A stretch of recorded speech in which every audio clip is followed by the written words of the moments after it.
we're having a tough time keeping up. As the demand for health care rises, the number of first responders answering calls for help hasn't increased. Good evening and thanks for joining us. I'm Ariana Lake. The EMS shortage is an issue you could face when you call 911 for help. People living in rural areas have been especially hard hit, and that's because crews often rely on volunteer EMS and firefighters. It turns out few people are willing and able to volunteer as emergency medical personnel. 4 News Now reporter Eleni Dow explains the challenges they face and why it matters to you.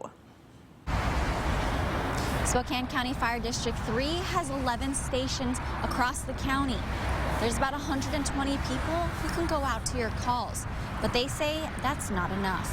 Everything currently in the blue is Spokane County Fire District 3. District 3 covers about 1/3 of southern Spokane County. We cover approximately 570 square miles. That means Dustin Flock and his crew have a lot of ground to cover. The people that are calling in, that are having that worst day, they're hoping that and expecting that somebody shows up. And showing up is getting a little more difficult for their fire district. The shortage is extremely dangerous. More emergency calls are coming in, but the number of people working is not following that demand. But our volunteer membership has stayed exactly the same over the course of the 20 years. It's a challenge that many agencies across the country are seeing. What we're up against is that we need to build that bench strength capacity. There's a few factors that goes into the shortage. It's time that people don't want to put in, whether it's just volunteering as an EMT or the hours to train to get that certification. It takes a lot of education to get to your EMT, about 200 hours.